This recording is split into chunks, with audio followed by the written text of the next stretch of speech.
નમસ્કાર દર્શક મિત્રો, નિર્માણ ન્યૂઝમાં આપનું સ્વાગત છે. આપની સાથે હું છું શુભમ. બિહારમાં કોની સરકાર, સતત પરિણામ આપ નિર્માણ ન્યૂઝ પર જોઈ રહ્યા છો. આગળ પણ સમાચાર યથાવત રાખીશું. સૌથી પહેલા નજર કરીએ હેડલાઇન્સ પર.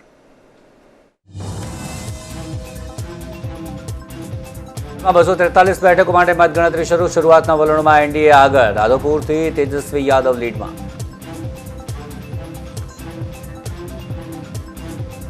દિલ્હી બ્લાસ્ટ કેસમાં મોટો ખુલાસો. આતંકીઓ હતો, દેશભરમાં બ્લાસ્ટનો હતો પ્લાન. 32 કારોથી દેશભરમાં બ્લાસ્ટ કરવાનો હતો પ્લાન.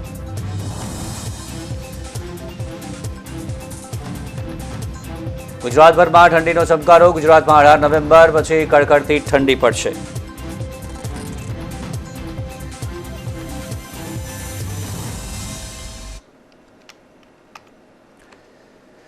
તો બિહારમાં કોની સરકાર બનશે તેના પર સતત સવારથી જે પ્રકારે આપણે વાત કરીએ તો વલણો આવી રહ્યા છે. અને અત્યારે હાલ વાત કરીએ 10 વાગ્યા સુધીના જે સમાચારોની વાત કરીએ તો શરૂઆતી વલણમાં અત્યાર સુધી એનડીએ કે જે આગળ દેખાઈ રહી છે. એનડીએ 153 બેઠકો પર અત્યારે આગળ ચાલી રહી છે. શરૂઆતમાં 8 વાગ્યાથી આપણે વાત કરીએ તો બેલેટ પેપરની મતગણતરી શરૂ થઈ હતી અને શરૂઆતથી જ એનડીએ કે જે લીડ તેમણે મેળવી લીધી હતી. અત્યારે આપણે જે પ્રકારે વાત કરીએ તો 161 બેઠક પર જે એનડીએ આગળ છે અને સામે 70 બેઠક પર જે પ્રકારે વાત કરીએ તો મહાગઠબંધન કે જે આગળ છે. ત્યારે પરિણામ ધીરે ધીરે જે પ્રકારે આવી રહ્યા છે અને સ્પષ્ટ કે જે ધીરે ધીરે હવે થતું જાય છે. પરંતુ અત્યાર સુધી જે પ્રકારે વલણ આવ્યા છે તે જ મુજબ આગળ રહેશે કે કેમ તે પણ ચોક્કસથી મહત્વનો સવાલ છે. તેના પર આપણે ચર્ચા કરીશું. અને બિહારમાં જનતા કોના પર ભરોસો મૂકે છે તે પણ એક પ્રકારે મહત્વની બાબત કે જે થઈ શકે છે. સાથે વાત કરીએ તો ઘણા બધા પ્રચાર પ્રસાર થયા છે 2 તબક્કામાં. ત્યારબાદ મતદાન થયું અને બંને તબક્કા બાદ જે ગઠબંધન છે તેમણે જે જીતની આશા પણ કે જે પ્રકારે વ્યક્ત કરી હતી. એનડીએની વાત કરીએ તો વિકાસની રાજનીતિ અને સામે મહાગઠબંધનની વાત કરીએ તો અનેક એવા મુદ્દાઓ છે કે જે બિહાર વિકાસથી વંચિત રહ્યું છે. ખાલી માત્ર મોટી મોટી વાતો જ એનડીએ દ્વારા કરવામાં આવી આ પ્રકારની પણ જે પ્રકારે વાત કરવામાં આવી છે. બિહાર માટે જે શિક્ષણની વાત કરીએ, ઔદ્યોગિક ક્ષેત્રે બિહાર કેમ પાછળ છે, આઝાદી પછી આટલા વર્ષે પણ બિહાર કે જે પછાત કેમ છે, આ તમામ મુદ્દા કે જે મહાગઠબંધન લઈ ગયું છે. વાયએમ પોલિસી, યાદવ અને મુસ્લિમ પોલિસી, તે પણ તેજસ્વી યાદવ દ્વારા જેટલી પણ બેઠકો કરવામાં આવી તેમાં આ જે ખાસ પોલિસી છે તે કરીને તેમની દ્વારા બેઠકો કરવામાં આવી, તેમને રીઝવવાના પ્રયાસો કરવામાં આવ્યા. ત્યારે આ તમામ જેટલા પણ પ્રયાસો થયા છે, જેટલા પણ પ્રચાર પ્રસાર થયા છે, જેટલી રેલીઓ થઈ છે, તેનો ફાયદો કોને મળે છે એના પર સૌની નજર કે જે મંડરાયેલી છે. અત્યાર સુધી વાત કરીએ તો રાજનગરમાં સુજીત કુમાર આગળ છે. ઓરઈની વાત કરીએ રામ નિષાદ આગળ છે. બરુરાજમાં અરુણ કુમાર સિંહ કે જે આગળ ચાલી રહ્યા છે. આ સિવાય ભાજપના પવન જયસ્વાલ તે પણ આગળ છે. તેજસ્વી યાદવની વાત કરીએ તે આગળ છે. તેજ પ્રતાપ કે જે પાછળ ચાલી રહ્યા છે. આ સિવાય નીતિશ કુમાર તે આગળ ચાલી રહ્યા છે. તેની સાથે આપણે વાત કરીએ મૈથિલી ઠાકુરની આપણે વાત કરીએ તેમની બેઠક પણ આ વખતે ચર્ચિત બેઠક હતી. તે પણ જે શરૂઆતમાં અત્યાર સુધી વાત કરીએ તો આગળ ચાલી રહ્યા છે. આ સિવાય કઈ મહત્વની બેઠકો છે તેના પર કેવા પરિણામો છે તેના પર ધીરે ધીરે આગળ આપણે સતત ચર્ચા કે જે કરતા રહીશું. ત્યારે અત્યારે મારી સાથે 4 મહેમાન જોડાઈ ગયા છે અને તેમની સાથે ચર્ચાની શરૂઆત કરીએ. મારી સાથે સૌથી પહેલાં ભાજપથી રાજુભાઈ દેસાઈ જોડાયા છે, કોંગ્રેસથી અભિષેકભાઈ શુક્લ જોડાયા છે અને તેમની સાથે રાજકીય વિશ્લેષક જયેન્દ્રભાઈ બ્રહ્મભટ્ટ અને રાજકીય વિશ્લેષક વરિષ્ઠ પત્રકાર મયંકભાઈ વ્યાસ. ચારેયનું સ્વાગત છે નિર્માણ ન્યૂઝમાં. અને સૌથી પહેલાં વાત કરીએ જયેન્દ્રભાઈ, શું લાગી રહ્યું છે અત્યાર સુધીના વલણો જે પ્રકારે આવી રહ્યા છે? આપણે એક્ઝિટ પોલ્સની પણ વાત કરી હતી. એક્ઝિટ પોલ્સમાં પણ તમામ જગ્યાએ એનડીએ આગળ હતું, પરંતુ ભૂતકાળ જોતા કે એક્ઝિટ પોલ્સ સાચા નથી પડ્યા. પરંતુ આ વખતે કંઈક અલગ દેખાઈ રહ્યું છે. જે પ્રમાણે એક્ઝિટ પોલ આવ્યા છે તે પ્રમાણેના પરિણામ પણ અત્યારે ક્યાંક સ્ક્રીન પર દેખાઈ રહ્યા છે. હજી અહીંયાથી આગળ કંઈ ઉલટફેર થવાની શક્યતા આપની દ્રષ્ટિએ? મોટાભાગે 50% વોટિંગનું કાઉન્ટિંગ પૂરું થઈ ગયું હોય. 4 રાઉન્ડ પૂરા થઈ ગયા હોય. ઘણી નાની સીટોમાં ઓછા વોટિંગ થયા હશે, ત્યાં 50% કરતાં વધારે બી રાઉન્ડ પૂરા થયા હોય. બેઝિકલી એવું લાગે છે કે જે ઓવરઓલ સિટિંગનો જે માહોલ થયેલો છે, જે રીતે લીડિંગ એનડીએ કરે છે એ પ્રમાણે એવું લાગે છે કે લોકમાનસમાં સરકારને રિપીટ કરવાની મનોવૃત્તિ રહેલી છે. કેમ કે જો નેક ટુ નેક ફાઇટ હોતે અથવા જો આરજેડી જોની ફેવરમાં હોતે કે મહાગઠબંધનની સાથે પ્રજાને વિશ્વાસ હોતે તો બહુ મોટો ડિફરન્સ ના હોતો. આ 150 પ્લસ થયેલી છે ને આ 75 છે, એટલે 50% લેસ છે. એના કારણે અત્યારે કેવું બી પ્રીમેચ્યોર કહેવાય કે ભાઈ ઉલટફેર થઈ બી શકે છે, કેટલીક સીટો એવી બી હોઈ શકે છે જ્યાં આગળ તમારે 100 થી 500 સુધીના વોટિંગના માર્જિનથી હાર જીત થતી હોય છે. કેટલીક સીટો એવી હોય છે કે જ્યાંના જે વન વે એક વિસ્તાર પ્રો પાર્ટી કોઈ આરજેડી ફેવરની હોય છે, પ્રો બીજેપી ફેવરની લોકમાનસ ધરાવતા લોકો હોય છે. એટલે એવું કહેવાય, પણ જે મીડિયાએ કે સમાચાર પત્રોમાં જે પ્રકારની આગાહી કરવામાં આવેલી, જે પોલ રજૂ કરવામાં આવેલો, એને બિલકુલ નિયરેસ્ટ ચાલે છે. એટલું બની શકે કે ઉલટફેર એટલો મોટો ના થાય. નો ડાઉટ 150 પ્લસ અત્યારે બતાવે છે તો 140 સુધી થાય કે 125 સુધી થાય, પણ મોટો ફેર ના થઈ જાય કે 100 પર તો આવી જવાની બહુ શક્યતા નથી રહેતી. કેમ કે જ્યાં આગળ લીડિંગ મોર દેન 5,000 હશે, 5,000 કરતા વધારે મતોની લીડ હશે, ત્યાં 5,000ની લીડ હવે વિધાનસભામાં કાપવી બહુ તકલીફવાળી થઈ શકે છે. પણ મેં અગાઉ જેમ કીધું એમ કે કોઈક એવો વિસ્તાર આવે કે જ્યાં આગળ પ્રો આરજેડી કે પ્રો બીજેપીના વોટર્સ હોય, ત્યાં આગળ થોડી હારજીત થઈ શકે છે. બાકી બહુ મોટો ફેરફારની હું શક્યતા નથી જોતો. જી મયંકભાઈ, આપને શું લાગી રહ્યું છે અત્યાર સુધીના વલણો જોઈને? નીતિશ કુમાર ફરીવાર બિહારના મુખ્યમંત્રી તરીકે મોટેભાગે 18મી તારીખે શપથ લેશે. એનડીએ ગઠબંધન ખૂબ જ બહુમતી સાથે આગળ છે અને આગળ રહેશે. જે પ્રકારના રુઝાન જોઈ રહ્યા છે એમાં બહુ ફેરફાર થવાની સંભાવના જણાતી નથી. અને લોકોએ જે પ્રકારના એનડીએનો જે કાર્યક્રમ, એનડીએની જે જાહેરાતો, મોદી સાહેબની છબી, નીતિશ કુમારની છબી, એ બધું જોતા એની સામે જંગલરાજ માટેના મુદ્દા ઉપસ્થિત કર્યા, વોટ ચોરીના મુદ્દા ઉપસ્થિત કરવામાં આવ્યા. આ બધા જ મુદ્દાઓને જોતા એકંદરે બિહારની સાણી પ્રજાએ એનડીએની તરફેણમાં ફરી એકવાર, એટલે કે પરિવર્તન નહીં પરંતુ પુનરાવર્તન બિહારમાં કરવા માટેનું જે રૂખ અદા કરી છે એનું પરિણામ આપણે અત્યારે જે જોઈ રહ્યા છે. અને આ સૌથી મહત્વની બાબત એ બની રહેશે કે નીતિશ કુમાર ફરીવાર આવશે. નીતિશ કુમાર બિહારની ચૂંટણી અત્યાર સુધીમાં કોઈ વેવ વગર યોજાયેલી ચૂંટણી છે અને એમાં સૌથી વધુ લોકપ્રિય ચહેરો કોઈ બની રહ્યો હોય તો નીતિશ કુમારનો જ બની રહ્યો હતો. અને એટલે જ નીતિશ કુમાર જ ફરીથી આવશે.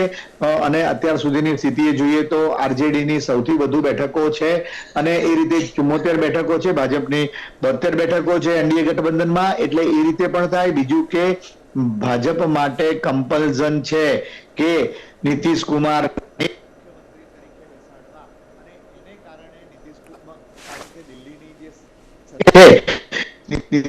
પાર્ટીના વોટથી ટકેલી છે, ના સમર્થનથી ટકેલી છે. એટલે એ રીતે જોઈએ તો પહેલેથી જ વ્યવસ્થા જ હતી. આમાં કઈ નવું કશું નથી. પરંતુ એનડીએની જે આંતરિક વ્યવસ્થા છે એ રીતે જોતા સ્પષ્ટ છે નીતિશ કુમાર ફરી આવશે. ફરી એકવાર બિહાર રાષ્ટ્ર પ્રવાસ સાથે જોડાશે. ચૂંટણીની અંદર જે કંઈ મુદ્દાઓ ઉપસ્થિત કરવામાં આવ્યા એમાંય તે વોટ ચોરીનો જે મુદ્દો રાષ્ટ્રીય સ્તરે ઉપસ્થિત કરવામાં આવ્યો અને જેને પગલે એસઆઈઆરની પ્રક્રિયા સમગ્ર રાષ્ટ્રમાં જે અત્યારે જે ચાલી રહી છે એનો જબરજસ્ત રીતે આ બિહારની ચૂંટણીના પરિણામો જોતા પ્રકાશ થયો છે. એક સમયે વોટ ચોરનો હતો, આજે આવ્યો. અગાઉ ઈવીએમની ગડબડીની વાત આવી હતી. એટલે આવા બધા જે મુદ્દા જે કંઈ છે એ ઉપસ્થિત કરવામાં આવે છે એ સફળ થયા નથી. બીજું કે બિહારમાં વોટોનું ધ્રુવીકરણ કેવી રીતે થાય, પોતાની તરફેણમાં થાય, પોતાની વિરુદ્ધમાં ના થાય, એની વ્યૂહરચનામાં એનડીએ સફળ થયું છે. કારણ કે પ્રશાંત કિશોરની જનસુરાજ પાર્ટી ઉભી રાખી. આપણે રુઝાનના આંકડાની અંદર જનસુરાજનો આંકડો જોતા નથી, પરંતુ વોટ બધા ઘણા કાપ્યા છે એમણે. એ જ રીતે ઓવેસીનું ફેક્ટર છે, પછીથી સામ્યવાદી મિત્રોનું ફેક્ટર છે. આ બધા લોકોએ એનડીએની વિરુદ્ધના વોટ કાપ્યા છે અને એને કારણે એનડીએને જે બઢત મળી છે એના અનેક કારણો છે. એ પૈકીનું જે વોટ કાપવાનું, વોટોના ધ્રુવીકરણનું જે મામલો છે એ પણ આ તો રાજકીય વ્યૂહરચના છે. ચૂંટણી અનેક આયામોથી લડાતી હોય છે અને એમાં જે પ્રકારે જે અત્યારે આપણે જે પરિણામ જોઈ રહ્યા છે એ રીતે જોઈએ તો એનડીએ દ્વારા જે કંઈ વ્યવસ્થા કરવામાં આવી એ વ્યવસ્થાને એનડીએ દ્વારા જે કંઈ વ્યૂહરચના કરવામાં આવી એ વ્યૂહરચના આ ચૂંટણીના પરિણામોનું રુઝાન જોતા સફળ રહી છે. નીતિશ કુમાર ફરી મુખ્યમંત્રી બનશે અને દેશના રાજકારણમાં પરિવર્તન આવવાની જે બધી વાતો છે, બધી જે ચાલતી હતી, જેન ઝેડને ઉઠાડવાની વાત ચાલતી હતી, એવું ચર્ચાઈ રહ્યું હતું 2 દિવસથી કે જો કંઈ ગડબડ થઈ તો તેજસ્વી યાદવ ને બધી પાર્ટી જેન ઝેડ લઈને બિહારમાં પટનામાં બધા હોહા મચાવશે. આ બધું આ ડિફરન્સ એટલો મોટો દેખાય છે ચોક્કસ. કશી હોવા દેખાતી નથી. ના, એટલે સવાલ એ છે કે દેશની અંદર જે કઈ મુખ્ય પ્રવાહ ચાલી રહ્યો છે શાંતિથી ચાલી રહ્યું છે, અને સૌથી વાત એની પણ છે કે જે કોઈ પાર્ટી ચૂંટાય એ રાજકીય રીતે એવી સક્ષમ ચૂંટાય કે જે એમણે જે પ્રોગ્રામો પ્રજાહિતના કરવાના હોય એ વિના સંકોચે વિના કોઈ તકલીફે કરી શકે. અને એટલે રાજકીય સ્થિરતાનો જે મુદ્દો બિહારની પ્રજાએ ખૂબ જ મહત્વની રીતે રાજકીય સ્થિરતાને જાળવીને કર્યું છે. કારણ કે હવે પછી ચૂંટણી આવવાની છે આસામમાં, એ પછી કેરળમાં ચૂંટણી આવી રહી છે, તો આસામની ચૂંટણી પર પણ બિહારના પરિણામોની અસર થશે. બિહારમાં દર વખત કરતા આ વખતે ઘણું સારું મતદાન થયું છે. એ ઉત્સાહજનક વાત છે. યુવાન અને મહિલાઓનો મતદાર વર્ગ લગભગ 42 થી 45 થી વધારે ટકા જેટલો છે. એ બધાએ પણ જે રીતે મતદાન કર્યું છે અને જેનું પરિણામ આપણે પ્રતિબિંબિત થયું છે એ રીતે જોતા બિહારની ચૂંટણી ખૂબ જ ન્યાયી અને સારી રીતે ચોક્કસથી આગળ પણ કોઈ હિંસક આગળ પણ આપણી પાસે ચર્ચા કરીશું, અલગ અલગ કારણો પર ચર્ચા કરીશું, જે પ્રકારે અહીં અત્યારે મતદાન થયું છે, મહિલાઓની પણ ખાસ વાત કરીશું. પરંતુ તેની પહેલા અભિષેકભાઈ, તેજસ્વી અને રાહુલ ગાંધી બંને એડી ચોટીનું જોર લગાવ્યું છે આ વખતે કે બિહારમાં કંઈક પરિણામ અલગ આવે, પરંતુ અત્યાર સુધીના જે વલણ લાગી રહ્યા છે, આપને શું લાગી રહ્યું છે? હજી પણ આમાં વધી શકે છે? કોંગ્રેસની વાત કરીએ, 2020માં 19માં સફળતા મળી હતી 19 બેઠકો પર.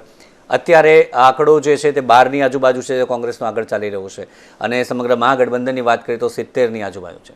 હજી આગળ આપને શું લાગી રહ્યું છે કોંગ્રેસ અને મહાગઠબંધન?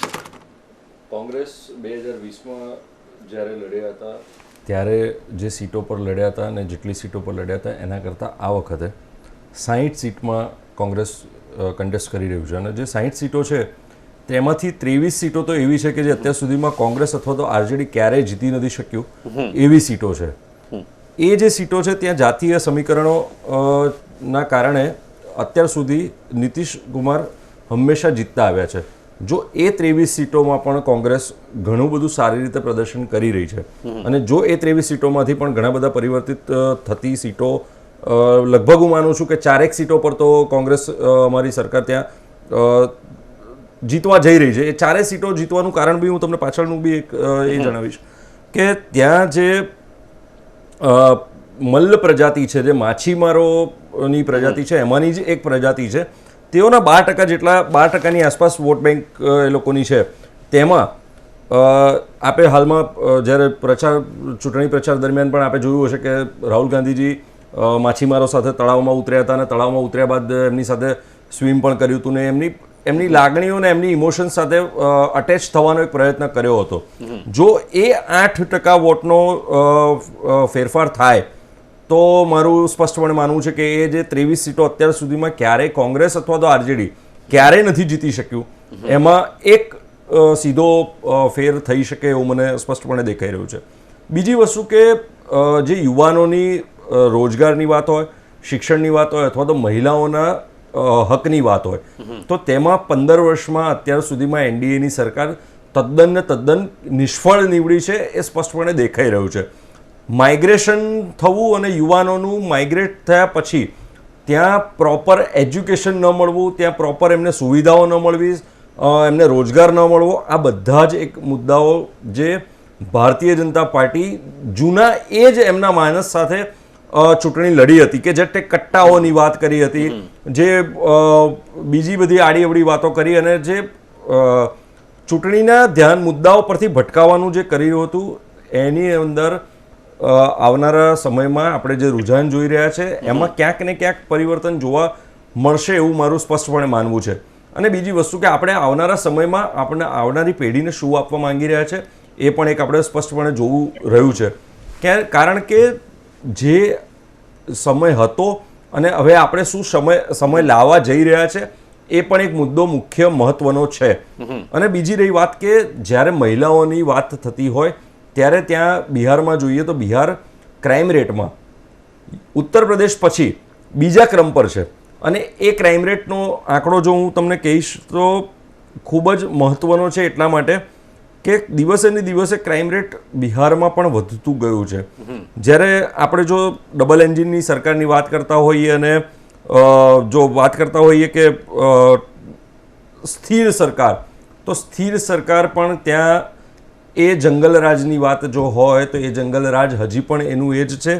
તો એમાં કોઈ ફેરફાર ભારતીય જનતા પાર્ટી અથવા તો એનડીએની સરકાર ત્યાં લાવવામાં તદ્દન નિષ્ફળ નીવડી છે. જી, અને અત્યારે જે આંકડા છે વિજયભાઈ, તેજસ્વી યાદવની વાત કરીએ 59 છે, કોંગ્રેસ 14 પર આગળ છે. આંકડામાં હજી આપ કેવો ફેરફાર જુઓ છો? હજી પણ કોન્ફિડન્સ છે તો કેટલો ફેરફાર આ આંકડાઓમાં આપ જોઈ રહ્યા છો? 2020માં જે 19 સીટો હતી એની કમ્પેરિઝનમાં વોટશેરમાં ઘણો બધો ફેરફાર જોઈ રહ્યો છું. અને મારું સ્પષ્ટપણે માનવું છે કે 23થી વધુ સીટો કોંગ્રેસ પાર્ટી જીતી શકે છે એવું મારું સ્પષ્ટપણે માનવું છે. અને જો મહાગઠબંધનની વાત કરીએ તો મહાગઠબંધન પણ હજી આ રુઝાન છે, હજી શરૂઆતના સમયના તબક્કાની વાત છે. એટલે અત્યારથી કહેવું કે કોની સરકાર બનશે ને શું થશે એ થોડુંક વહેલું છે અને ઉતાવળભર્યું નિર્ણય છે. પણ મારું સ્પષ્ટપણે માનવું છે કે આના પરિણામોમાં હજી ઘણા બધા ફેરફારો આપણને થોડા સમયમાં ક્લિયર સ્પષ્ટપણે જોવા મળી જશે. જી રાજુભાઈ, કોંગ્રેસની વાત કરીએ, આરજેડીની વાત કરીએ, એમને પણ આશા છે કે હજી આ રુઝાનમાંથી આગળ પરિણામો બદલાઈ શકે છે. જંગલ રાજમાં કોઈ જ ફેરફાર નથી થયો આ કોંગ્રેસ દ્વારા જે કહેવામાં આવ્યું છે. સામે તેજસ્વી યાદવની પણ ઘણી બધી આપણે વાત કરીએ તો વાતો છે કે બિહાર કેમ પછાત રહ્યું છે આટલા વર્ષોમાં. આટલા વર્ષોથી નીતિશ કુમાર જે 10મી વખત કદાચ 9 વખત લઈ ચૂક્યા છે મુખ્યમંત્રીની શપથ, અને આશા છે કે 10મી વખત પણ લેશે, પરંતુ છતાં પણ બિહાર આટલું પાછળ કેમ છે? આ તમામની વચ્ચે અત્યારે જે પ્રકારના રુઝાન આવ્યા છે, આપની પ્રતિક્રિયા? तेजस्वी आएंगे कट्टा लेके घूमेंगे, कट्टा लेके घूमेंगे. બિહારની જે છાપ જંગલરાજની અને એની માનસિકતા, જે રીતે હું પેનલિસ્ટોને સાંભળી રહ્યો હતો એ પ્રમાણે હજુ ભારતીય જનતા પાર્ટી અને સાથી પક્ષો એનડીએની જો વાત કરવામાં આવે ને તો આખું બહુ વિઝન ક્લિયર છે. અમે વિકસિત ભારત 2047ની વાત કરીએ છીએ ત્યારે એ લોકો વિકાસને વેગ આપતા જે પદ છે એને રોડા નાખવાની અને જે કાયદો વ્યવસ્થા પડી ભાગ્યાની વાતો કરશે, વિકાસ નથી થયો એવી વાતો કરશે. તમે ડબલ એન્જિન સરકાર અમે જયારે વાત કરતા હોઈએ ત્યારે પણ પોતાનું અસ્તિત્વ કે લોકો ધક્કો મારી રહ્યા છે, કોંગ્રેસે ડૂબતું જહાજ, હું વારંવાર કહેતો આવ્યો છું કે દિવસે ને દિવસે પોતાનો ગ્રાફ નીચો જઈ રહ્યો છે. દિવસે ને દિવસે કોઈના ઈશારે કે હું ડૂબી રહ્યો છું પણ એક પેલી દરિયાની અંદર કંઈક વહાણ જઈ રહ્યું છે, હું ડૂબી રહ્યો છું પણ મને પકડો, હું પકડી, મને કોઈ પકડી ઈશા અને પાછળ ચાલી રહ્યા છે. એ બધી બાબત આત્મચિંતન, આત્મમંથન કરવાની વર્ષોથી જે પ્રણાલી છે એમની ઝીરો છે. એની સામે સામે વિકાસની વાત હોય તો એની અંદર અમે આવીશું તો આટલું આવું કરીશું, આમ કરીશું, એ વાત તો કે સાંભળો આખા બિહારના ઇલેક્શનમાં કે જોવા મળી ગઈ.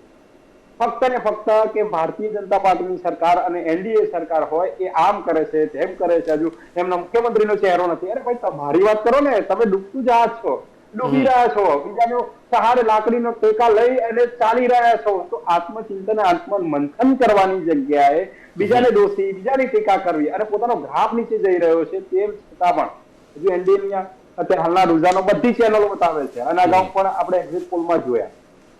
વાસ્તવિકતા રૂઝાનની અંદર રિઝલ્ટ જે હોય એ આખું એવું બતાવતું હોય છે, અપેક્ષાઓ સાથે ચાલનારા આંકડા હોય છે કે આ આવું આવી શકશે.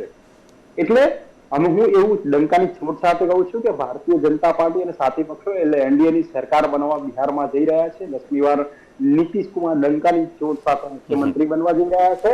ડિબેટની અંદર હું જ્યારે પણ ચર્ચા કરતો શિવભાઈ ડંકાની છોડ સાથે કહ્યું છે કે હંમેશા અમે વિકસિત ભારત 2047નું વિઝન લઈને નીકળ્યા છે. અમે એ દલિત હોય, શોષિત હોય, પીડિત હોય, છેવાડાના માનવી હોય, ને આપણું ગુજરાત હોય, મહારાષ્ટ્ર હોય, કોઈ પણ રાજ્ય હોય, અમારી સરકાર હોય તો એની સાથે એનડીએના સાથી પક્ષોની સરકાર જે અમે એનડીએ સાથે મળીને ચાલે કેમ પાછળ રહે? એમાં શું બદલાવ આવે? ઔદ્યોગિક એકમો કયા, ત્યાં વાતાવરણ, તેની વિસ્તારની દ્રષ્ટિએ, ત્યાં આબોહવા, ભૌગોલિકતાની દ્રષ્ટિએ કયા ઉદ્યોગો આવી શકે? આનું ચિંતન કરતા હોઈએ છીએ અને ચિંતન કર્યા બાદ એ પણ ભારત દેશના નાગરિક છે, ભારતીય નાગરિક છે અને ત્યાં એનડીએની સરકાર છે, ભારતીય જનતા પાર્ટી એમાં સહભાગી થઈ અને એનડીએની સરકાર હોય. જી, આપે ક્રાઇમ રેટની વાત કરી, જે જંગલરાજની આપણે વાત કરીએ છીએ, આંકડા મુજબ 2023ના આંકડા 3.5 લાખથી વધુ જે ક્રાઇમ રેટની વાત કરીએ, 2023નો આંકડો છે અને તેમાં બિહારનો હિસ્સો ઉત્તર પ્રદેશ બાદ બીજો છે અને એક મોટો હિસ્સો પણ એક લઈ જાય છે બિહાર આ ક્રાઇમ રેટની બાબતમાં. એનસીઆરબીના આંકડા છે. આ બાબતમાં શું કહેશો આપ, જે પ્રકારે કહી રહ્યા છો કે આમાં નાબૂદ થયું છે, પરંતુ સૌથી મોટો હિસ્સો છે જે તેમાં પણ બિહાર આવે છે? ભાઈ, હું એ જ કહેવા માંગુ છું કે હવે અમારે શું કરવાનું છે? એનડીએની સરકાર બનવા જઈ રહી છે. આગામી 5 વર્ષનો રોડમેપ અને વિકસિત ભારત 2047 નું વિઝન. એ સવાલ 2020 થી 25 સુધીમાં શું થયું એ 2023 ના આંકડા મેં કયા? હા, હું એ જ કહેવા માંગુ છું શિવમભાઈ. તો એ આંકડાઓની અંદર વિકાસને વેગ આપતો, ઔદ્યોગિક એકમો કયા છપાય, ક્રાઇમ રેટ કેવી રીતે ઘટે, અને એની અંદર તમે ઉત્તર પ્રદેશની આખી કાયાપલટ થઈ એ પણ તમે જોયું. તમે ચેનલ, પ્રતિષ્ઠિત ચેનલે બતાવ્યું છે, તમારી ઘણું સારું બતાવ્યું છે કે ઉત્તર પ્રદેશ શું હતું, હાલમાં ઉત્તર પ્રદેશ શું છે. એ ત્યાં પણ જંગલ રાજ હતું. એ જંગલ રાજ અહીંયા બિહારની અંદર જે વર્ષો જૂનું હતું, મેં શરૂઆત એ રીતે જ કરી ને કે તેજસ્વી આएंगे કટ્ટા લેકે ઘૂમેંગે. આ એમનો નારો હતો ચૂંટણીનો. લોકો કેવી રીતે સ્વીકારે, મને એ થાય છે. એટલે બિહારની અંદર મતદારો બદલાવની સ્થિરતા અને વિશ્વાસ પસંદ કરે છે. ડબલ એન્જિન મોડલ બિહારને 20 વર્ષ પાછું ખેંચતા અટકાવ્યું છે કે બિહાર પાછું ન પડે. એટલે ડબલ એન્જિન આખું મોડલ ચાલી રહ્યું છે. બિહારની મહિલાઓ જે છે સશક્તિકરણ એનડીએની સૌથી મોટી રાજકીય સફળતા છે. વિરોધ પક્ષના વચનો બહુ છે પણ ટ્રેક રેકોર્ડ શૂન્ય છે. એકદમ શૂન્ય ટ્રેક રેકોર્ડ સાથે જો ચાલતા હોય તો વિરોધ પક્ષના અને તમામ સાથી પક્ષોની વાત કરું છું. એનડીએનું જે વાત કરીએ અમે કે સોશિયલ આખું પોલિટિશિયન બિહારમાં સૌથી મજબૂત, એમાં ઓબીસી, ઈબીસી, એસસી, એસટી મહિલાઓ મતદારો મજબૂત આધાર બન્યા છે. અમે વિકાસને વેગ આપતી વાતો કરી છે અને વિકાસ અમારે બિહાર આગળ વાત કરીએ આપણે કે કેવા પ્રકારનો વિકાસ જે પ્રકારે આ 5 વર્ષમાં જોવા મળ્યો છે. પરંતુ જે આપણે ક્રાઇમ રેટની પણ વાત કરી, ખૂનના કિસ્સાઓમાં બિહાર દેશમાં બીજા સ્થાને છે. આ સિવાય જે હથિયારો, આર્મ્સ, જે ફાયર આર્મ્સની વાત કરીએ, તેના ઉપયોગ સાથે સંકળાયેલા કેસો છે, તેમાં પણ બિહાર કે જે ટોચના સ્થાને જે યથાવત છે. આ એનસીઆરબીનો રિપોર્ટ છે, 2023-24નો જે રિપોર્ટ છે તેના મુજબ આપણે વાત કરી રહ્યા છીએ. એટલે કે આંકડાઓ બીજું ઘણું બધું કહી જાય છે, પરંતુ અત્યારના પરિણામ જે આવ્યા છે તે આગળ કેવી જે રચના રચી શકે છે તેના પર પણ ચર્ચા કરીશું. હાલ રોકાઈએ છીએ નાનકડા વિરામ માટે.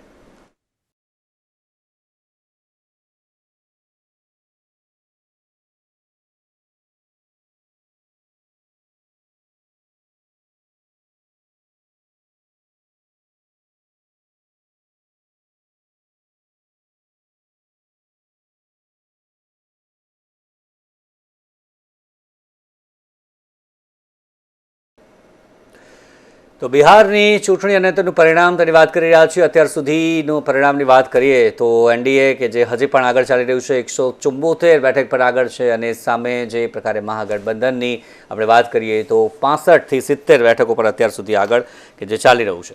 ચર્ચા આપણે કરી રહ્યા છીએ. જયેન્દ્રભાઈ બ્રહ્મભટ્ટ, મયંકભાઈ વ્યાસ, રાજુભાઈ દેસાઈ અને અભિષેક શુક્લ જોડાયેલા છે આપણી સાથે. જયેન્દ્રભાઈ, શું કહેશો અત્યાર સુધી જે પરિણામ આવ્યા છે એનડીએ માટે? જો આ જ પ્રકારનું પરિણામ રહે છે, આ જ પ્રકારે જો આગળ રહે છે તો કેવા પ્રકારના જે પેચ રચાઈ શકે છે? ખાસ મુખ્યમંત્રીને લઈને એનડીએ માટે કોઈ હજી પણ કંઈ બીજું થઈ શકે છે કે કેમ?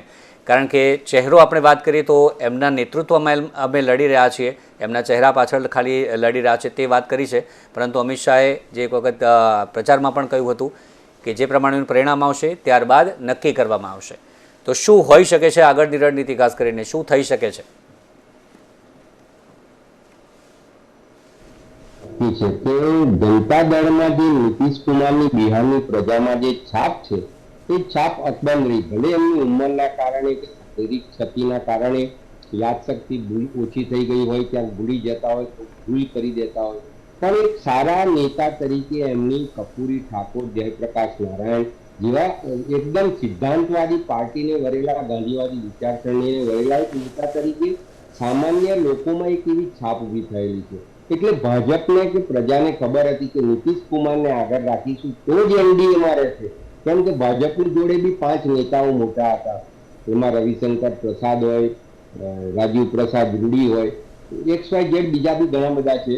પણ બેઝિક તમે જોવા જાઓ તો એ કોઈ નેતાઓના નામ એમને ઓપ્શનલ બી નથી મૂક્યા.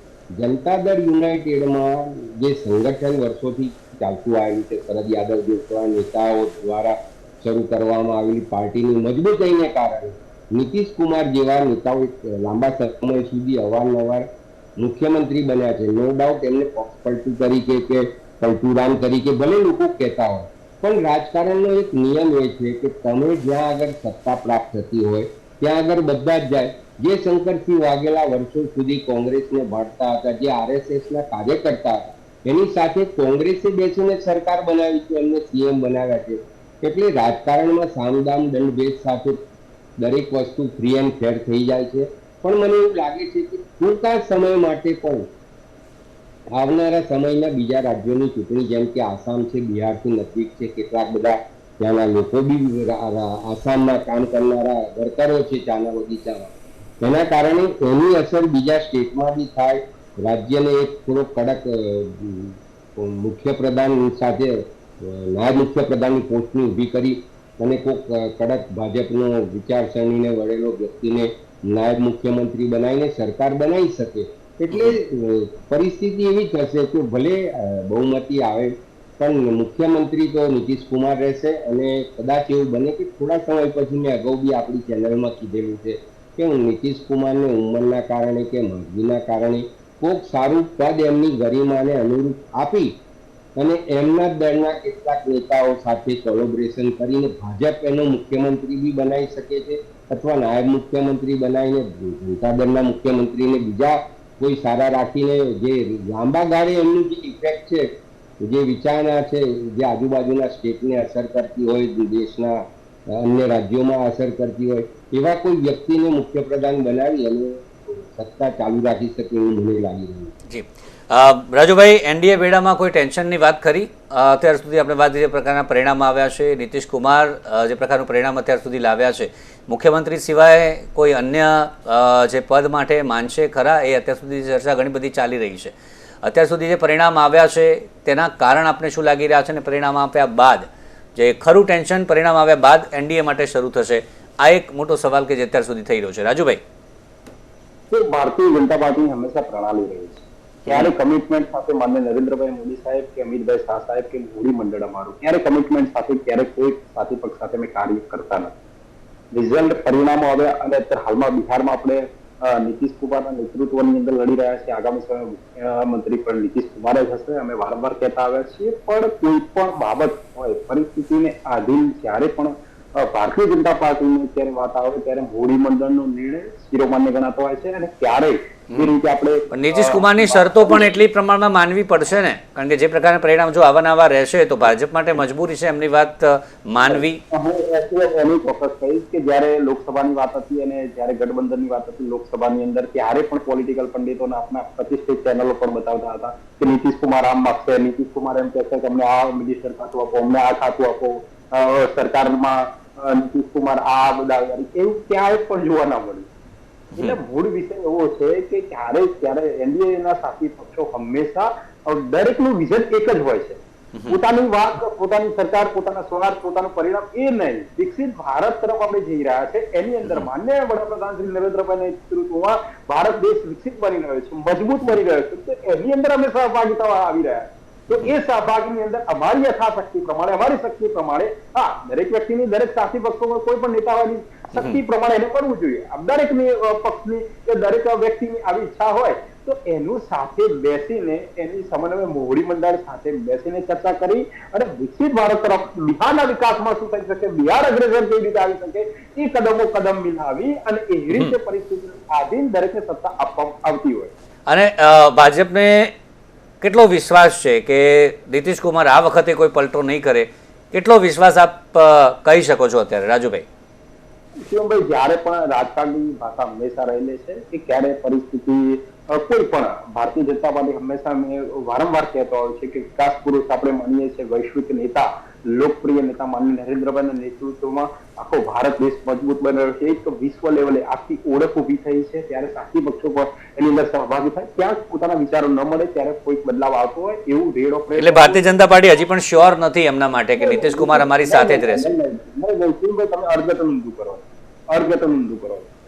હું શ્યોર કહું છું. અને આ જ વસ્તુ આગળ ના બોલ્યો કે લોકસભાના પરિણામો પછી આ જ વાત હતી ને, આજે પણ નીતિશ કુમાર અમારી સાથે છે ને આવનારા દિવસો પણ અમારી સાથે આ વિકસિત ભારત 2047 લક્ષ્ય સાથે નીકળ્યા છે ને એમાં નીતિશ કુમાર હંમેશા અમારી સાથે. અભિષેકભાઈ, આ જ બાબત પર આપ શું કહેશો? અને સાથે જ કોંગ્રેસ બિહારમાં વધુ મજબૂત કેમ નથી થઈ શકતી? ગઈ વખતે 19 જી જી આપની વાત ઉપરથી મને એવું થઈ ગયું કે અમે બહુ મોટી બેઠકો સાથે એનડીએ ની સરકાર બનાવવા જઈ રહ્યા છે. તમે એ વાત ફલિત કરી છે. આભાર. એટલે હજી તો રુઝાન છે, હજી પરિણામ આવવાના બાકી છે. મેં શક્યતાઓ વ્યક્ત કરી કે આવું થઈ શકે તો નીતિશ કુમાર આવું થઈ શકે તો શું ભારતીય જનતા પાર્ટી શું કરશે એના પર ચર્ચા હતી. હજી પરિણામ આવવાના બાકી છે, એના પર આપણે વાત કરવાની છે. અભિષેકભાઈ, જે આ બાબત પર શું કહેશો ખાસ? અને તેની સાથે કોંગ્રેસ બિહારમાં મજબૂત થવાની વાત જે કરતી હતી, પરંતુ અત્યારે 14 બેઠક પર આગળ હતી, હવે ઘટીને 9 થઈ, 9થી પણ 7 થઈ.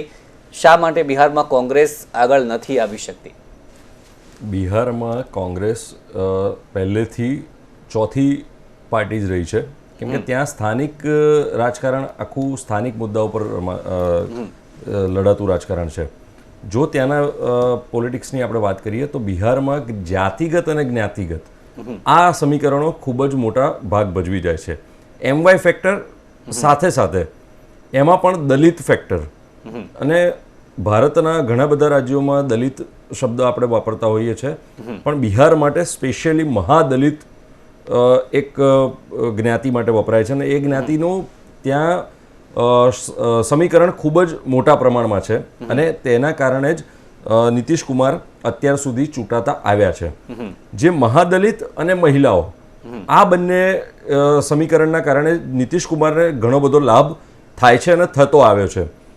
પણ જ્યારે વાત કરતા હોઈએ કે ભારતીય જનતા પાર્ટીએ અત્યાર સુધીમાં એનડીએ સાથે સંકળાયેલી દરેક પ્રાદેશિક કક્ષાએ જે કોઈ પણ પાર્ટી હોય એની સાથે હર હંમેશ ગઠબંધન કર્યું છે, અને ગઠબંધન કર્યા બાદ એક વાત આપને ઉમેરી દઉં, જે આપણે મહિલાઓની વાત કરી એનો પણ જવાબ પછી આપ આપજો કે આ વખતે જે 10-10 હજાર રૂપિયા જે મહિલાઓના ખાતાની જે આ વાત આવી રહી છે તેનો ફાયદો નીતિશ કુમારને મળી શકે છે, કારણ કે મહિલાઓએ મોટા પ્રમાણમાં બહાર આવીને આ વખતે મતદાન કર્યું છે. ગત વર્ષ કરતાં આપણે વાત કરીએ તો આ વખતે મહિલાઓ મોટા પ્રમાણમાં બહાર આવી છે, તો એ એક ફેક્ટર હોઈ શકે છે કે મહિલાઓ આ વખતે બહાર આવી છે અને એનો ફાયદો નીતિશ કુમારને મળી શકે છે, એવું લાગી રહ્યું છે. બિહારની વાત કરીએ ને તો બિહારમાં બેરોજગારી, શિક્ષણ, મેડિકલ અને મહિલાઓની સુરક્ષા આ મુદ્દાઓ ખૂબ જ ગંભીર છે. શૈક્ષણિક ક્ષેત્રમાં બિહાર ખૂબ જ રીતે એક સમયમાં બિહાર એ ભારત દેશનું ખૂબ જ અગત્યનું રાજ્ય હતું, પણ છેલ્લા ઘણા સમયથી પ્રાદેશિક પોલિટિક્સના કારણે બિહારને આપણે પછાત ગણતા આવ્યા છીએ. પરંતુ બિહારમાં જે છેલ્લા 15 વર્ષથી એનડીએ અને નીતિશ કુમાર જે પ્રમાણે સરકાર રચી અને શાસન કરી રહ્યા છે, તેમાં ક્યાંક ને ક્યાંક સ્પષ્ટપણે આપણે જોઈએ ને તો ભારતીય જનતા પાર્ટી સાથેનું ગઠબંધન એનડીએમાં થયા બાદ અને એનડીએ સદંતર નિષ્ફળ નીવડ્યું છે. કારણ કે ક્રાઇમ રેટની વાત હોય, શિક્ષણની વાત હોય, મેડિકલ જગતની વાત હોય કે મહિલાઓની સુરક્ષા બાબત હોય, ત્યાંની મહિલાઓ પાસે પહેરવાના કપડાં પણ પૂરતા નથી. એ એક લોકલ વાસ્તવિકતા છે. એની સાથે જે 10,000ની વાત આપણે થઈ જવા દઈએ પછી આપણી પાસે આવજે. જે 10,000ની વાત કરતા હોઈએ તો 10,000 ત્યાંની મહિલાઓએ જોયા પણ નથી. ઘણી મહિલાઓ એવી ત્યાંના વિસ્તારોમાં ઘણી મહિલાઓ એવી છે કે જે લોકોને માંડ રોજગાર દિવસ દરમિયાન જે એમનું રોજિંદુ જીવન ચલાવવા માટે જે પૈસા મળતા હોય છે, કારણ માત્ર ને માત્ર એટલું છે કે યુવાનો 18 વર્ષ થયા બાદ ત્યાંથી માઇગ્રેટ થઈને બીજા અન્ય રાજ્યોમાં રોજગાર માટે, ધંધા રોજગાર માટે જાય છે, અને તે ત્યાંથી જે પૈસા એમને મોકલાવે છે તેમની માતાને અથવા તો મહિલાઓને, એ આર્થિક સહાયના કારણે ત્યાંની મહિલાઓ પોતાનું ગુજરાન ચલાવતી હોય છે. સાથે ત્યાંના લોકલ જે એમના વ્યવસાયો હોય છે, જેમ કે દીવા બનાવવા, બીજી અલગ બધી પ્રવૃત્તિઓ કરી અને તેમનું રોજિંદુ જીવન ચલાવતા હોય છે. આ દરેક વસ્તુમાં ભારતીય જનતા પાર્ટી એનડીએ ગઠબંધન સદંતર નિષ્ફળ ગયું છે, તે સ્વીકારવું જ રહ્યું. સાથે જો ત્યાંના યુવાનોની વાત કરતા હોઈએ તો ત્યાંના યુવાનોને જે માઇગ્રેટ થવું પડે છે, તો ઔદ્યોગિક ક્ષેત્રમાં ત્યાં જે આટલા વર્ષોથી તમારી સરકાર હતી, તો તમે ઔદ્યોગિક ક્ષેત્રમાં તમે શા માટે ત્યાં નિષ્ફળ ગયા છો? તમે રોજગાર આપવામાં નિષ્ફળ ગયા છો, તમે શૈક્ષણિક બાબતોમાં નિષ્ફળ ગયા છો, તમે કટ્ટાની વાત તો તમે કરો છો. આપણા વડાપ્રધાન શ્રી ત્યાં જઈને ચૂંટણી પ્રચારમાં કટ્ટાની વાત કરે છે. કોઈ જગ્યાએ ક્યાંય મહાગઠબંધને ક્યાંય વાત જ નથી કરી. જૂનું જંગલ રાજ લાવવાની વાત, કટ્ટા લઈને ફરવાની વાત, આ બધું વડાપ્રધાનશ્રીના મુખે શોભતું જ નથી. જે ભવિષ્યમાં શું કરવાના છે ત્યાંની મહિલાઓ માટે, ત્યાંના યુવાનો માટે, ત્યાંના રોજગાર માટે, ત્યાંના પ્રાદેશિક પ્રશ્નો માટે, એની તો વાત ક્યાંય પણ મુખ્યપ્રધાન આપણે વડાપ્રધાનશ્રીના મુખે ક્યાંય પણ સાંભળવામાં નથી મળી. જવાબ લઈ લઈએ રાજુભાઈ જલ્દી, પછી મયંકભાઈ પાસે જવું છે.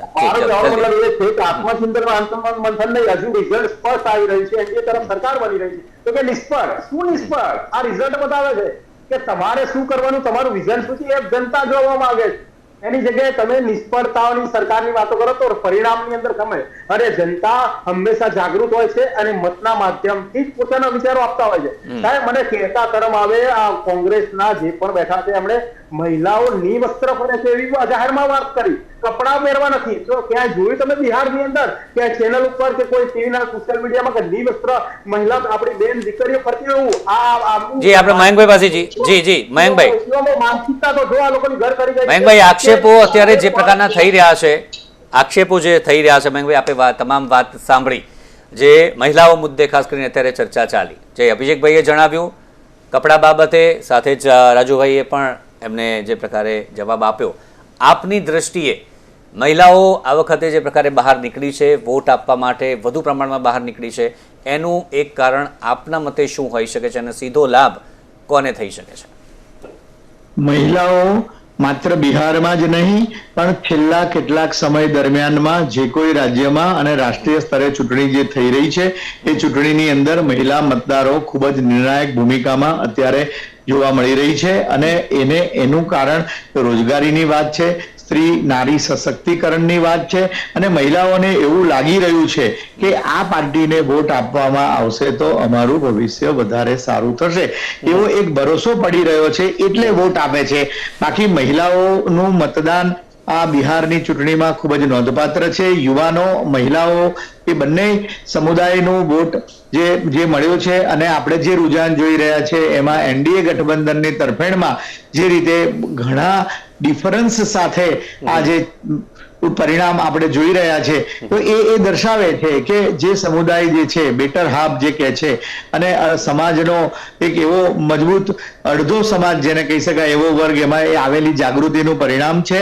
અને લોકોને ભરોસો પડી રહ્યો છે કે ભાઈ ભવિષ્યમાં આ પ્રકારને અમને રોજગારી અને અમારી જે કંઈ અન્યાય જે થઈ રહ્યો છે બધી બાબતમાં વધારે સારું રીતે રહેશે. બિહારની અંદર મહિલાઓએ ખૂબ જ નિર્ણાયક મતદાન કર્યું છે એવું આ જે રુઝાન છે એના પરથી આપણે સમજી શકીએ. અને એ સારી પણ સ્થિતિ છે, એ સ્વસ્થ સમાજની સ્થિતિ છે. દરેક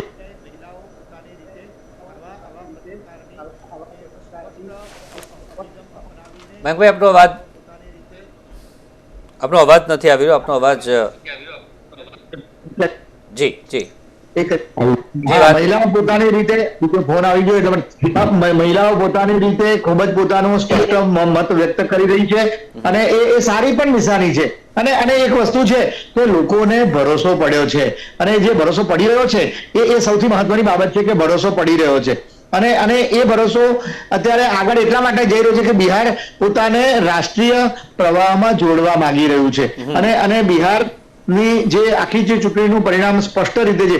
આમ બે વચ્ચે ડિફરન્સ વધારે ન હોત તો આપણે માની શકતા કે કટોકટનું બધું છે, પણ આ તો એક તરફી જ રુઝાન છે. પહેલેથી જ એનડીએ નું ગઠબંધન આગળ ચાલી રહ્યું છે, અને એ રીતે જોતા રાષ્ટ્ર પ્રવાહમાં બિહારનો મતદાર પોતાને જાળવી રાખવા માંગે છે. એને વોટ ચોરીમાં રસ નથી, એને જંગલ રાજમાં રસ નથી, એને ભવિષ્ય આ જવાબદારી પણ છે. એ પણ એવું નથી કે ખાલી વોટ લઈને કોલર ઊંચા કરીને બેસી ગયા. હવે નીતિશ કુમારે અને એનડીએ ગઠબંધને અને ખાસ તો એના મોટા ભાઈ તરીકે ભારતીય જનતા પાર્ટીની બિહારના મતદારો પ્રત્યેની જવાબદારી વધી જાય છે. ખાલી વોટ લઈને પછી ગુલાલથી મીઠાઈઓ ખાઈને બેસી રહેવાનો મામલો નથી, કરવું પડશે. નહીં તો પછી ગુજરાતમાં કેવું થયું, એકદમ ફટાફટ કેવી રીતે મંત્રીમંડળનું રિસફલિંગ કરવું પડ્યું, એક જ સીટ છૂટાઈ આ વિસાવદરની, અને આખી સરકારમાં એકદમ જાગૃતિ આવી ગઈ. આવું થશે. એટલા માટે બિહારની પ્રજાએ જે રીતે એનડીએ ગઠબંધન ઉપર જે વિશ્વાસ મૂક્યો છે એને કારણે એનડીએ ગઠબંધનની અને એના મોટા ભાઈ તરીકે ભારતીય જનતા પાર્ટીની જવાબદારી વધી જાય છે અને લોકોને ભરોસો છે, એ ચોક્કસ વાત છે. લોકોને તેજસ્વી યાદવ અને મહાગઠબંધનમાં ભરોસો નહોતો એટલે વોટ ન આપ્યા. બહુ સીધી વાત છે ને, ફ્રી ફેર ચૂંટણી થઈ છે, સારી રીતે ચૂંટણી થઈ છે, કોઈ પણ પ્રકારની અહિંસક ઘટનાઓ કે ગડબડીઓ બહાર આવ્યા વગર ચૂંટણી થઈ છે. એટલે હવે બિહાર વિકાસ ઈચ્છે છે, બિહારનો સામાન્ય પ્રજાજન જે છે એ વિકાસ તરફ જવા માંગે છે. એને પોતાના ધંધા રોજગાર, પોતાની સલામતી એ બધું આગળ વધારવું છે અને રાષ્ટ્રના પ્રવાહમાં જે રીતે એનડીએના રાજ્યો, એનડીએ શાસિત રાજ્યો, ગુજરાત સહિતના એનડીએ શાસિત રાજ્યોમાં જે પ્રકારનો વિકાસનો જે આપણે પવન જે જોઈ રહ્યા છે તે બિહારની પ્રજા પણ એમાં સામેલ થવા માંગે છે. એ જંગલ રાજમાંથી મુક્તિ થવા માંગે છે એટલે જવાબદારી વધી જાય છે. એ ચોક્કસ વાત છે. આ જી રાજુભાઈ કઈ કહેવા માંગો છો આપ? જી, મારે કહેવાનો મતલબ મેન પોઈન્ટ એ જ હતો કે અમારે ભારતીય જનતા પાર્ટીની હંમેશા પ્રણાલી રહી કે સરકારમાંથી સંગઠનમાં અને સંગઠનમાંથી સરકારમાં જ્યારે પણ સમય પરિસ્થિતિ આધીન કોઈના આવી કોઈ સંગઠન ને સરકારની વાત નથી ભાઈ. આ છે ને કે પ્રજાએ મૂકેલા વિશ્વાસની વાત છે ને. સંગઠનની જગ્યાએ છે ગુજરાતની અંદર સંગઠન રચ્યું તો ક્યાં આગળ સંગઠનના બધા માણસોને ઓફિસ બેરર મૂક્યા, એવી બધી વાત નથી. આ બિહારની પ્રજાની વાત છે, સૌ જાણે છે, સૌએ વિશ્વાસ મૂક્યો છે અને જવાબદારી વધી ગઈ છે. બધા જાણે છે, એમાં કોઈ નવું કશું જ નથી. જી રાજુભાઈ, એની વાત નથી કરતો, હું આખી વાત અલગ કરતો હતો કે તમે જે સરકારની વાત કરી, મંત્રીમંડળની વાત કરી, ત્યારે સરકારે સંગઠનમાં સરકારની વાત કરીશું એટલે જ્યારે જેની જવાબદારી એ આખી પ્રણાલી પ્રમાણે ચાલતી હોય છે. પણ મારું કહેવાનું વિસાવદરનું પરિણામ પણ ક્યાંક ને ક્યાંક એક મોટો ભાગ ભજવી જ રહ્યું છે એમાં. એ તો વાત તો કરવી પડે, એ વાત તો કરવી પડે રાજુભાઈ. નથી સાહેબ, કોઈ સવાલ જ નથી સાહેબ. ગુજરાતની અંદર અને આ બધું થઈ રહ્યું છે પ્રજાના હિતમાં થઈ રહ્યું છે. હું તો તમને એવું પણ કહું કે નવું મંત્રીમંડળ ગુજરાતનું આવ્યું છે અને એની અંદર જે બધા નવા ચહેરા દેખાય છે, શિક્ષિત ચહેરા છે, કમિટેડ છે અને ગુજરાતની પ્રજાને એવો વિશ્વાસ છે કે આ નવું મંત્રીમંડળ ગુજરાતની સારી સેવા કરશે. હું તો પોઝિટિવ વાત કરવાની. રાજુભાઈ જલ્દીથી આપણી ફટાફટ. હું તમારો ઓપોઝ નથી કરી રહ્યો, તમે બોલો છો જનતાની વાત કરો છો, પણ મારો કહેવાનો મારો મતલબ છે પોતપોતાની જવાબદારી નિભાવતા. જ્યારે બિહારની અંદર પણ એનડીએ સાથે ચાલે છે, એનડીએ ની સાથે સાથી પક્ષો જે છે એ પ્રમાણે શિવમભાઈ હું વાત કરું કે રિઝલ્ટ અત્યારે હાલ આપના ચેનલના માધ્યમથી 183 અને 57 ઉપર જઈ રહ્યો છે. તો 183 જે છે અત્યારે તમે બતાવી 190 થયા છે સાહેબ, 190 થઈ ગયા. 190 અને 50, 190 અને 50 છે, 190 છે. હું નિર્માણ ઉપર વાત કરી રહ્યો છું, જે ચેનલની આપણે વાત ચર્ચા કરી. જી અપડેટ હવે થઈ રહ્યું છે. ના એ તો ચૂંટણી પંચ બરાબર કરશે બધું. એટલે મારો કહેવાનો મતલબ એવો છે કે આ છે, હું બીજી કોઈ ટીકાઓ કરવા માંગતો નથી, હું જંગલરાજ કે કટ્ટાની એની વાત કરવા માંગતો નથી. હું મારી ભારતીય જનતા પાર્ટીના એક કાર્યકર્તા તરીકે શું કહેવા માંગુ છું કે બિહારમાં આગામી સમયમાં શું તો બિહાર હંમેશા અગ્રેસર કેવી રીતે રહે, શિક્ષણ, આરોગ્યથી લઈ, ઇન્ફ્રાસ્ટ્રક્ચરથી લઈ, ઔદ્યોગિક એકમો કેવી રીતે સ્થપાય. બિહારની જનતાએ ખરેખર ખૂબ જ રુઝાન પ્રમાણે એવું કોઈ ખૂબ મોટા આશીર્વાદ માન્ય નરેન્દ્રભાઈને આપ્યા છે.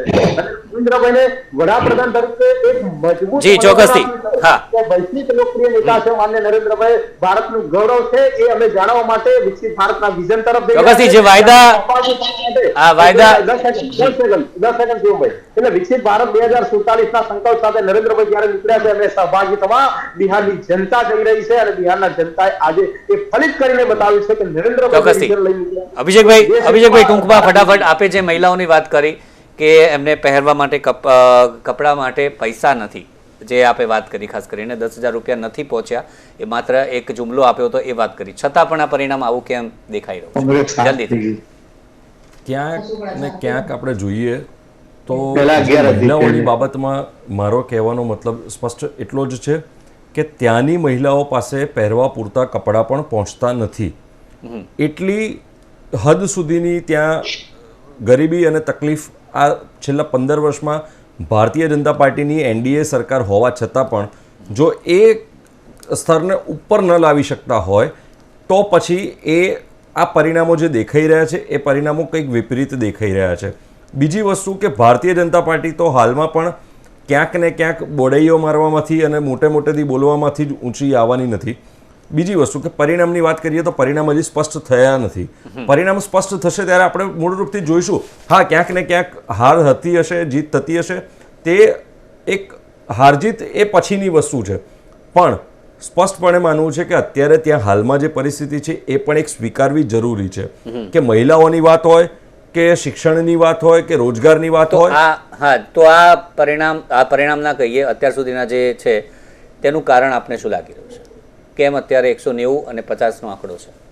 જે ભારતીય જનતા પાર્ટી જે મુદ્દાઓ પર ત્યાં રાજકારણ કરે છે, તૃષ્ટિકરણનું ભાગલા પાડવાનું રાજકારણ કરે છે, એ સ્પષ્ટપણે દેખાય છે.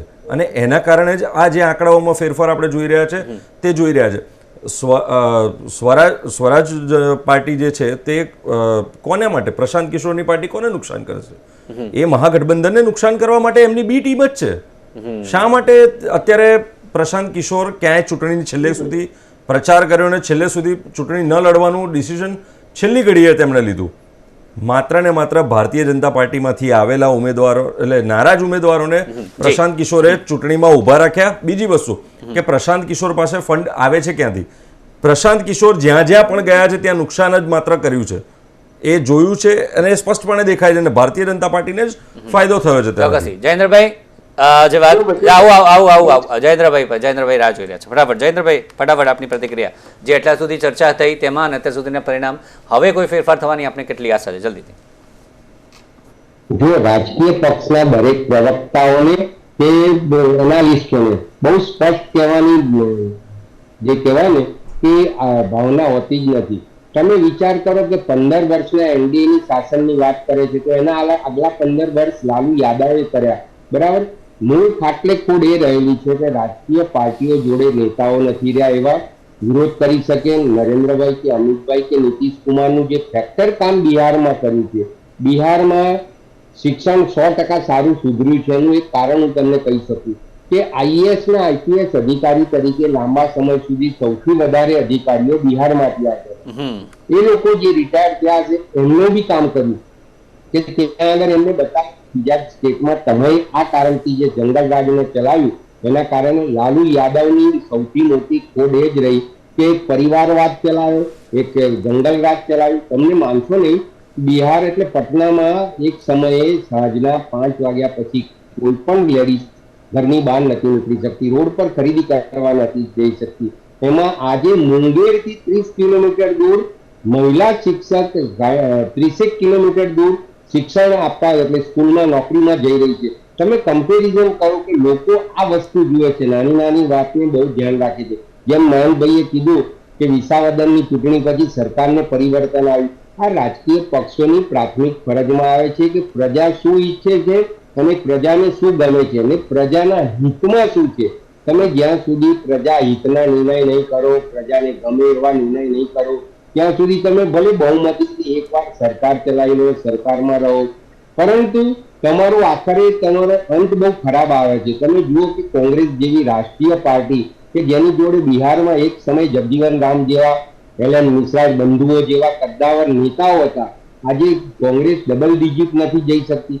એનું કારણ માત્ર ને માત્ર એ જ છે કે એ કોઈ નવી પેઢીને તૈયાર કરવામાં કે પાર્ટીના હિતમાં કે પ્રજાના હિત પ્રજા માટે કોઈ કામ કરવાની તૈયારી નથી. અને એક રાજકીય આગાહી હું તમારી જોડે શિવમ કરી દઉં એક જ સેકન્ડમાં કે મને એવું લાગે આ પરિસ્થિતિમાં જો એવું રહે તો કદાચ ભાજપની જોડે નીતિશ કુમાર સમાધાન કરીને મુખ્યમંત્રી પદ આપી શકે.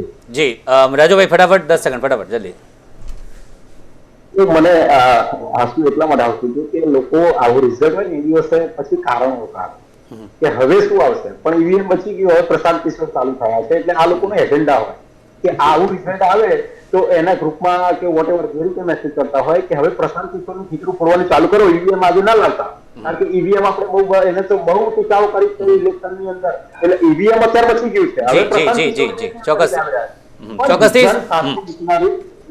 5 સેકન્ડ રિઝલ્ટ સાથે નીકળાવી ભારતીય જનતા પાર્ટી અને એનડીએ સાથી પક્ષો વિકસિત ભારતનું લક્ષ્ય છે અને વિકસિત ભારત તરફ અડગ રહેશે. ચોક્કસથી હવે એ જ જોવાનું છે. અત્યાર સુધી આપણે વાત કરીએ તો જે પરિણામ આવ્યા છે ત્યારબાદ એનડીએ બેડામાંથી ઉજવણીના જે દ્રશ્યો અત્યારે તો સામે આવી રહ્યા છે, અને સામે પક્ષે મહાગઠબંધનની વાત કરીએ તો કેટલી સીટો મેળવે છે, એનડીએ ફાઇનલી કેટલી સીટો મેળવે છે તેના પર સતત અમારી નજર રહેવાની છે. પરંતુ અત્યારની જે પરિણામ છે 190 પર આગળ છે અને સામે 50 પર મહાગઠબંધન આગળ છે. ત્યારે શું પરિણામ આવે છે તેના પર સતત નજર નિર્માણ ન્યૂઝથી રહેવાની છે. આપ પણ સતત પરિણામ નિર્માણ ન્યૂઝ પર જોઈ શકો છો. અત્યારે મારી સાથે ચર્ચામાં જોડાયા મયંકભાઈ, જયેન્દ્રભાઈ, રાજુભાઈ અને અભિષેકભાઈ, ચારેનો આભાર મારી સાથે ચર્ચામાં જોડાયા તે બદલ. તો દર્શક મિત્રો, સતત અહીંયા પરિણામ યથાવત રહેશે. અત્યારે ચર્ચામાં બસ આટલું જ. નમસ્કાર.